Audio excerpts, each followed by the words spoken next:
গতকাল অর্থাৎ শনিবার বেলা 11টা নাগাদ অন্ডালে দামোদর নদীর ধারে ভিডিও রিলস বানাতে গিয়ে দামোদরের জলে তলিয়ে যায় এই 3 যুবতী। স্থানীয় এক সাহসী যুবক ঘটনাস্থল থেকে গতকাল নদীতে ঝাঁপ দিয়ে উদ্ধার করে 2 জনকে। তার মধ্যে বিউটি পাসওয়ানের মৃতদেহ উদ্ধার হয়।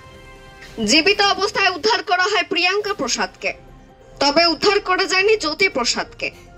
গতকাল থেকে দামোদরে চলছে ডিজাস্টার ম্যানেজমেন্টের তল্লাশি অভিযান, তবে 24 ঘন্টা পার হয়ে গেলেও এখনো নিখোঁজ জ্যোতি প্রসাদ। রবিবারও জোর কদমে চলছে দামোদরের জলের তল্লাশি অভিযান।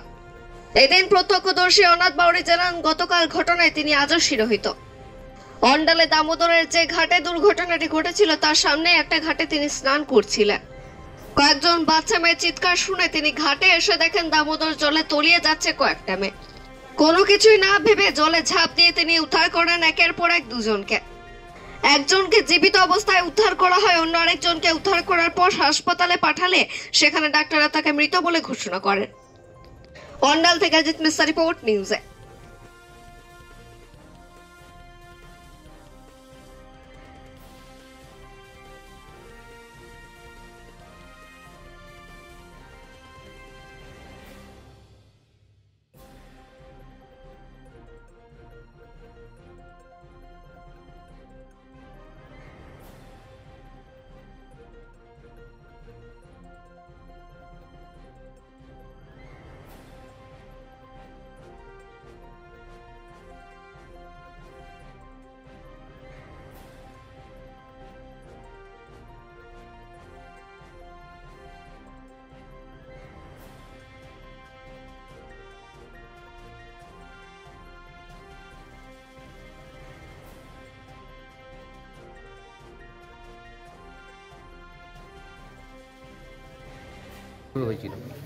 দেখুন, আমি তো এই ঘাটে ছিলাম না, 2টো বাচ্চা মেয়ে ঘাটে ছিল।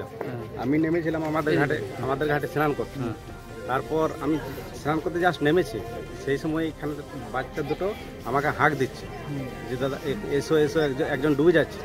আমি কোথাকার, বলছে বাজারের আছে। তখন আমি জাস্ট কোনো না ভেবে দৌড়ে এলাম। এই পজিশনে এসে দাঁড়িয়ে দেখছে একটা মেয়ে জাস্ট ডুবছে, তখন হাত 2টো দেখা যাচ্ছে, মাথাটা একটু দেখা যাচ্ছে। তারপর আমার ডিসিশন নিতে প্রথমে আমার একটা ভয় কাজ করেছিল যে আমি এত দূর যাবো, আমি ওকে নিয়ে আসতে পারবো কি না। তারপর ওই বাচ্চা মেয়ে 2টো মুখ থেকে একটা কথা বেরিয়ে গেল যে যেটু তুমি যাও, নাহলে মারা যাবে। তখন আমার আর কোনো ভাবনা করার আর কোনো নাই। তখন আমি জলে ঝাঁপ দিয়েছি। ঝাঁপ দিতে যাচ্ছি যখন জাস্ট 10 ফুট দূরে মেয়েটা, সেই সময় তলিয়ে গেলাম। তখন আমি একটু স্পিডে যে আমি গর্ত মেরে গিয়েছি নিচে, তখন ওই খোলা জল আছে, তার মধ্যে আমি ওই ডুবে দেখছি, কালো দেখতে পেয়েছি, হাত লাগছে, হাত দিয়েছি। তখন ওর চুলের মুঠিটা আমার হাতে চলে এসেছে। তখন আমি ব্যাক করেছি। ব্যাক করে আস্তে আস্তে আস্তে আস্তে আমি আর ওর দিকে তাকাইনি কি পজিশনে আছে না আছে। তো আমি এসে জলধারের থেকে আমি হাতটা যদি ভাবলাম যদি শ্বাস নিতে পারে, হাতটা উপর করলাম। তখন দেখছি চোখ সাদা হয়ে গেছে, পুরো একদম উল্টে গেছে চোখ।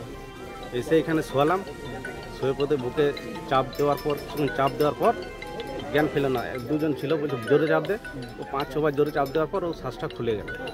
তারপর ও নিজে কিছুক্ষণ 1 মিনিট শুয়ে থাকার পর ও উঠে বললো আরও 2 জন কই, নাম বলছিল ওদের, কই ওরা। আমি বলছি ওরা কোথায়? বলছে ওরা এখানে চলে গেল। বলছি জলদি যাও।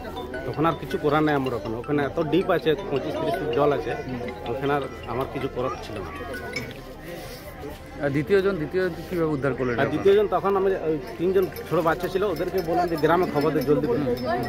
গ্রামে খবর সবাই এলো। তখন তো সবাই বুঝে নিল যে কি কন্ডিশন আছে। বাসকা গ্রামের মানুষ, বাসকা গ্রামেরই। সঙ্গে সঙ্গে পুলিশকে খবর দেওয়া করলাম, দিয়ে এলো। তারপর কেউ তো আর সাহস করে এত ডিপে নামতে চাইছে না। যাক আমাদের গ্রামেরই 6-7 জন ডুবলো। প্রথম চান্সে ডুবে না পেলো, দ্বিতীয় চান্সে ডোবার পর একজনের পায়ে লাগলো। ও জাস্ট দম শেষ হয়ে গেছে, উঠে চলে এসছে। বললো আমাদেরকে যে এখানে রয়েছে। আমি আবার ডুবে গেলাম। আমি গিয়ে আমার পা লাগলো শরীরে, ওর হাতে ধরে উঠিয়ে নিয়েছিলাম। দ্বিতীয় জন অলরেডি তো সঙ্গে সঙ্গে নিয়ে চলে গেলো হাসপাতালে। আরেকজন এখনো খুঁজে পাওয়া যায়। আপনার নাম? আমার নাম অনাথ বাউরি।